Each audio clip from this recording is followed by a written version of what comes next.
Hi, good morning, good afternoon, good evening, good night, wherever you are in the world.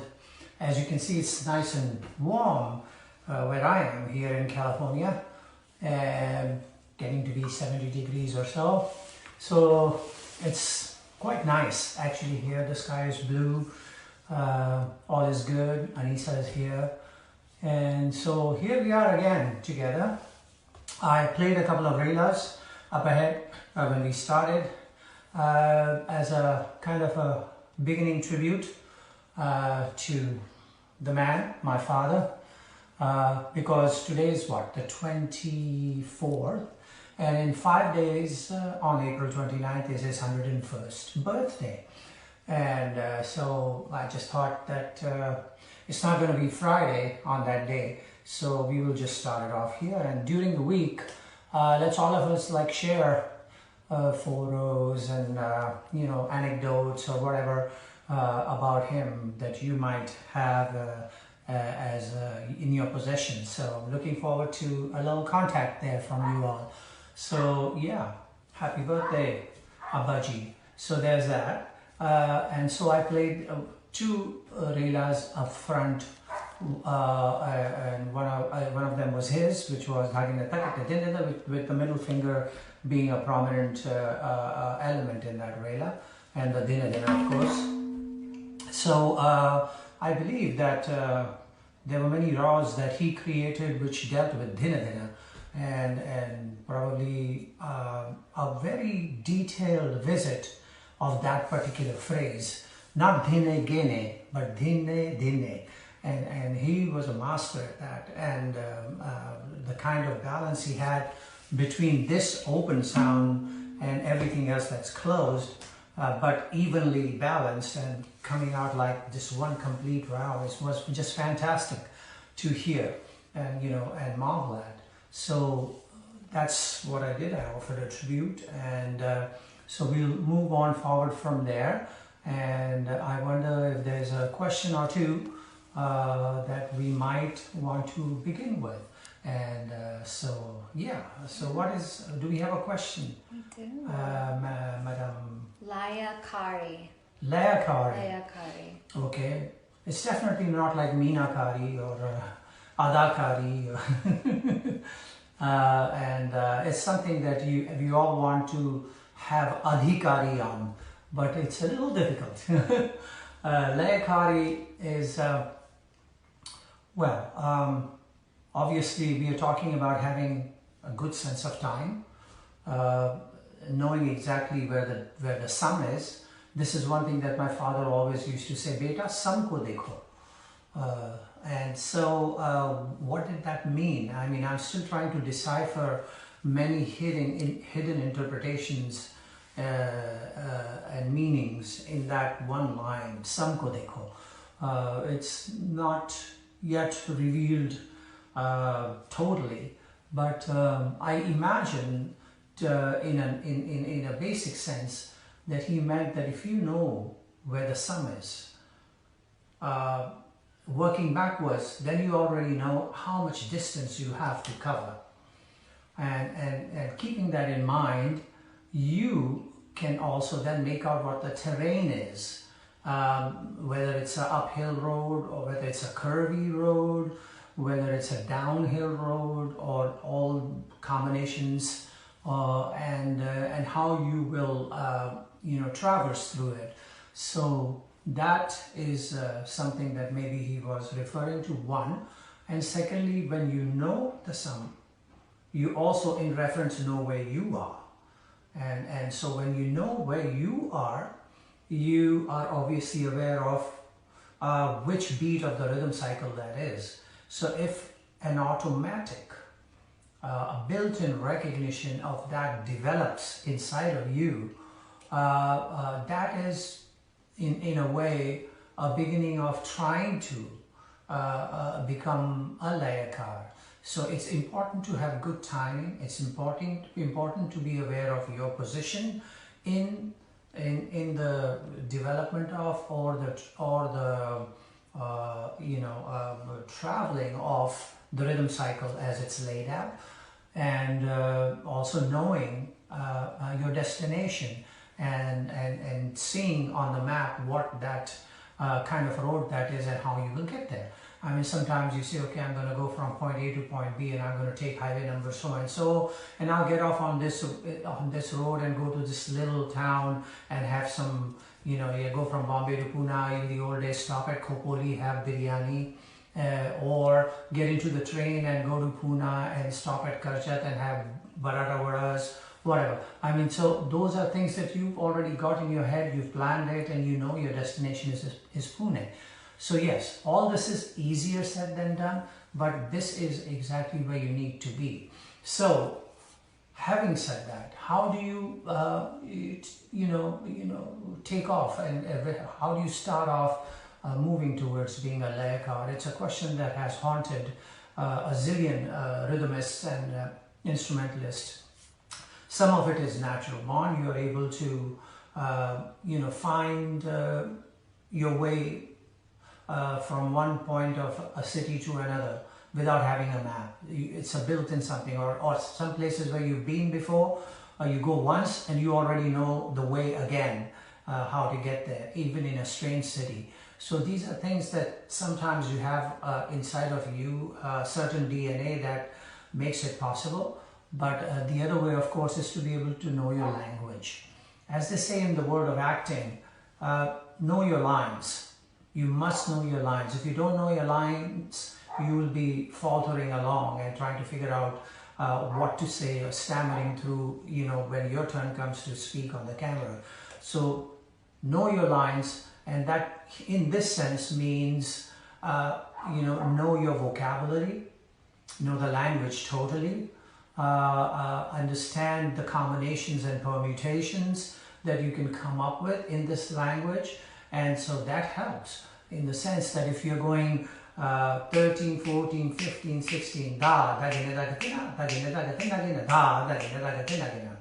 So that's a kaida. But if you know this and you know it inside and out, you also know that da, da, gina, da, gina, da, gina, what do I have left to get to the downbeat, to the sum? You are already aware of that. So if this kind of development happens, you develop your laikari. Laikari is not necessarily put on the metronome and go take and play to that, or have the lera box turned on and play to that, because that will get you into a robotic system of playing. The human system is something else. When you get on the stage to play with, say, a lera player, if you're a tabla player playing a solo, the lera player will start his lera and will be very good in timing. Even then, the fact is that his tempo will waver. There's a human thing about tempo. You, as a tabla player, might be driving the tempo, going a little faster and faster. The harmony player, on the other hand, might be somebody who plays the lera more laid back and relaxed and drops the tempo slower. And then at times ebb and flow is different. Sometimes certain passage on the lera will speed up, at some point slow down, and so therefore the cycle would stretch like that. You as a tabla player have to be aware of that human component in the timekeeping. Similarly, when you are a tabla player and you're accompanying a sitar player or something, vocalist or whatever, your timing is also in question with that vocalist or sitar player or a dancer. How you're driving the tempo, or are you slowing it down, or you're keeping it straight, boom. And when it's your turn to play the utan, do you naturally speed up? All those things happen. So those are things to be considered. So there's many layers involved in being able to develop your understanding of laya. And then comes, understanding of what you've got in a matra. I think one of the things that I have learned is that I've tried to understand, and this comes not just from Indian drumming, but from Latin percussion drumming as well, or jazz drumming, is how to understand the elasticity between beat 1 and beat 2 and so on and so forth with other beats, you know. So if you're going 1 and 2 and 1 and 2 and da da din na da da, quarter notes, da da da da din na da da din na, 8 notes, da da din na da da din na da da din na, triplet, da da din na da da din na da da din na da da, 16s, and da da din na da da din na da da din na da da din na da da din na da da din na da da din na da da din na da da da din na da da da din na da da da din na da da da din na da da da din na da da da din na da da din na da da din da din na da din na da din na da din na da din na da da din na da din na da din na da din na da din na. So developing the lay should not be a focus of yours to be visualized in a whole rhythm cycle. It should be visualized from 1 to 2 or 2 to 3 at the most. So what you can accomplish in those 2 beats would establish your ability to be able to compress or expand the matra. And when you have developed that ability, you have started on your way to having some understanding of Laikari. And this is a subject that can go on and on forever, but your sense of timing being solid is the most important thing. What I did when I used to practice in my younger days, that I used to turn on the radio, what do you call it, Radio Ceylon in Mumbai in the late 50s, 60s, so on.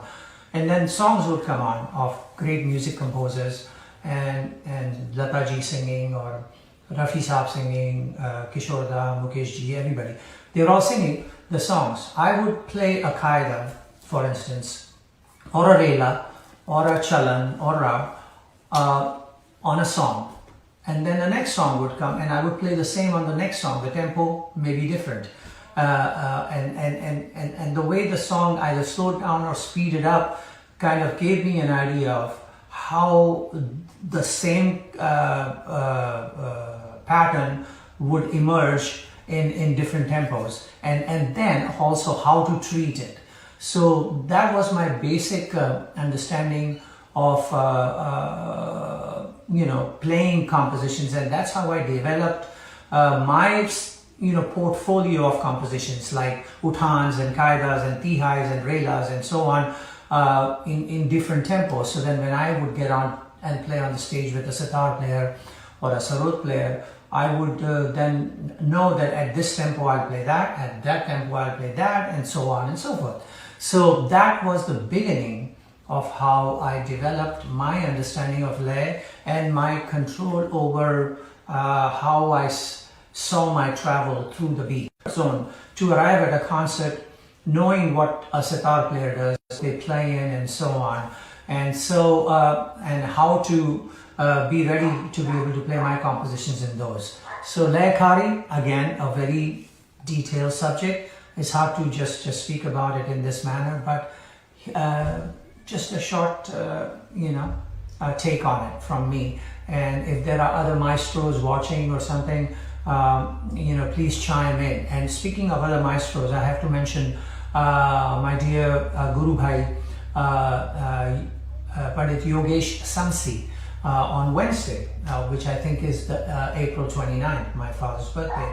He's gonna do something on Instagram, and I think we'll all kind of call in and put in our 2 bits on that day. So I don't know what his Instagram address is, but check it out. I'm sure you guys are good at finding out. So any other question? How do you improve the tonal quality of the baya? How do I control the? Improve your tonal quality on the baya. Improve the. Well, first of all, get a nice baya. That's important. That was another question. Where do you get your best tabla? Actually, there are many. First of all, where do you get your good tablas? People say, okay, that tabla maker is a very good tabla maker, or that tabla maker is a great tabla maker. As far as I'm concerned, I swear by this guy, or I swear by that guy, and so on. I think tabla making ability is a two-way street. It's not only the tabla maker, but also the tabla player. And the reason why I say that is because my father used to have his tablas made by a tabla maker known as Sadanand Appa Kashikar. He used to be in Mumbai, and there was a tabla shop on Leamington Road in Mumbai, just like a hole in the wall. And we would go there, and they put out a stool for my father to sit on the street while Sadanand would work on his tablas. But the need or the reason for going there was that when it came the time to put the siyahi on, which is the very important element that makes the tone and the tuning of the instrument appear, it was important for my father to be there. And then as the layers of the siyahi were put on, Sadanand ji would give my father the tabla, he would test it and say, ek aur goli. Or test it and say, okay, take a little bit of this end, or take a little bit of that end, or rub it in a little bit harder, and or it's not even, or that kind of a thing. And he would keep talking to Sadanand, and they would keep collaborating and interacting that way for hours on end on that street, with the noise of the cars and all going by, until they arrived at a point where it was just the tone that my father needed. So what was it? It's a two-way street. It was an injection of my father's thought and Sadanand ji's ability to be able to put that thought or that tone or sound vision onto the instrument. And so that has to be put together. So most tabla makers have that ability to do that, provided a tabla player himself sits with them and guides them through his needs or her needs as a tabla player. So that's an important part of having a good tabla made. So yes, I've seen Anindo Bhai, Swapanda, Shubhankar Bhai, Yogesh Bhai, all these guys, they actually sit with the tabla maker and they walk through the tuning process with the tabla wala. So that happens. I, on the other hand, I would have a different issue. I travel so much, and I'm here while the tabla maker is in India, and so I rely on someone like, say, I used to rely on Sadanand ji, and now recently on someone like Haridas Vatkar, to have a certain idea of what my tabla should be like. And then they would make it, at least Sadanand ji used to make it and then let me know that the tabla was ready. Then I would go, or he would come to the house and then we would sit through the final touches of the tuning. Haridas ji just does the same thing. He comes to the house and we sit and we work on it. Now, this is something that they did for me. It was a blessing. They didn't need to do that. They are masters of their art form. And for me to expect that they would come to my home and work with me is far beyond my ability to understand why they would actually do that. I should be the one going to them and sitting with them like my father did with Sadanand ji. But these days it's a little difficult with people swarming over and wanting photos and autographs and so on. So there are distractions. So they come over and they understand that, and I thank them for being so so accommodating to me. So that's what I would say to a key for a good tabla is to be personally involved in the process of its creation. And so then it's made as you would like it to be. So that's one thing. Now, the tone of the baya, again, that is the chain reaction to the first question is, if I have the baya that I like to play on, then to start with, I have the open tone that I like. And hopefully the resonance that I need to have. Then, the thickness of the skin is an important thing. Of course, the siyahi is an important thing. So, all that comes together, and then my ability to be able to extract the kind of sound that I visualize coming out of that instrument, combining all that together is the process that starts how my baya should sound. So if I have